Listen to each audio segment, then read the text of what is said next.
Hai, Assalamualaikum. Di sini saya akan menyampaikan materi sejarah Indonesia tentang proses evolusi bumi. Saya Angelina Rahmawarni dari kelas 10 MIPA 1 SMA Negeri 5 Batam. Jadi, pembentukan bumi membutuhkan waktu yang panjang. Demikian pula terjadinya evolusi bumi sampai adanya kehidupan yang ternyata juga memakan waktu yang lama.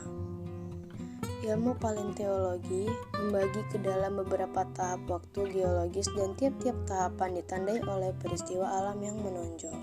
Tahapan evolusi bumi dibagi menjadi 4. Yang pertama Archeokum, kedua Paleozoikum, yang ketiga Mesozoikum, dan yang keempat adalah Neozoikum.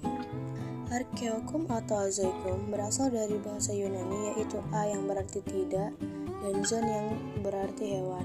Adalah masa tertua dalam sejarah perkembangan bumi berlangsung, sekitar 2500 juta tahun yang lalu.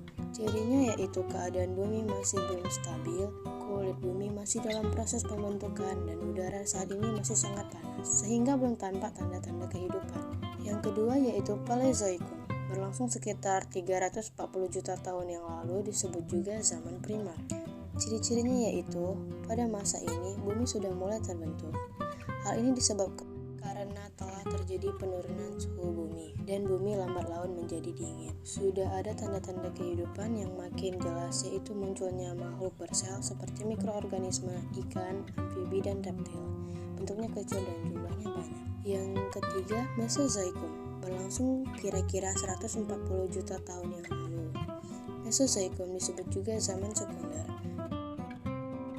Masa ini kehidupan berkembang dengan cepat. Jumlah ikan, amfibi, dan reptil semakin banyak, seperti dinosaurus dan atlantosaurus. Pada masa ini, burung dan binatang menyusui sudah ada, namun masih rendah tingkatnya. Yang terakhir ada zaman Mesozoikum yang diperkirakan berusia 60 juta tahun yang lalu. Cirinya pada masa ini keadaan bumi sudah mulai stabil, kehidupan makin berkembang dan beraneka ragam. Zaman ini terbagi menjadi zaman tersier dan zaman kuarter. Selanjutnya kita akan membahas zaman tersier. Pada masa ini dibagi menjadi kala Paleosin, kala Eosin, kala Oligosin, kala Miosin, dan kala Pliosen.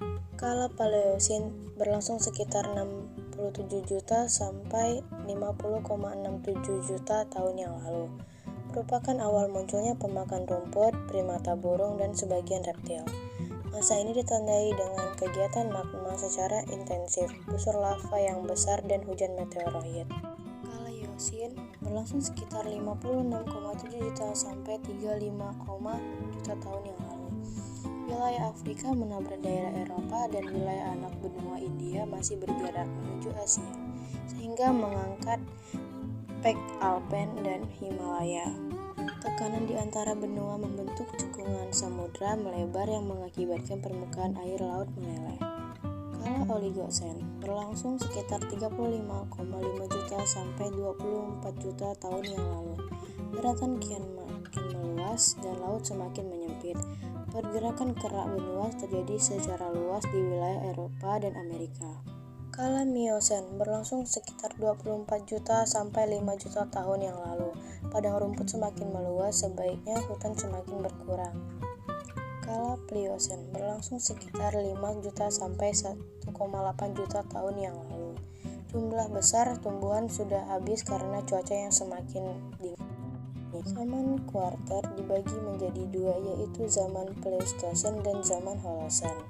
Zaman Pleistosen berlangsung selama 600.000 tahun yang lalu. Masa ini, kehidupan manusia mulai ada dan terjadi perubahan suhu yang mempengaruhi keadaan kehidupan manusia. Banyak air yang membeku berubah menjadi es, terutama di beberapa daratan yang berdekatan dengan kutub utara. Sementara, di wilayah yang berjauhan dari kutub terjadi musim hujan. Yang terakhir, zaman Holosen. Zaman ini mulai 20.000 tahun yang lalu hingga dewasa ini. Pada masa ini muncul manusia cerdas atau Homo spesies yang merupakan nenek moyang manusia modern. Oke, sekian dari saya. Assalamualaikum warahmatullahi wabarakatuh.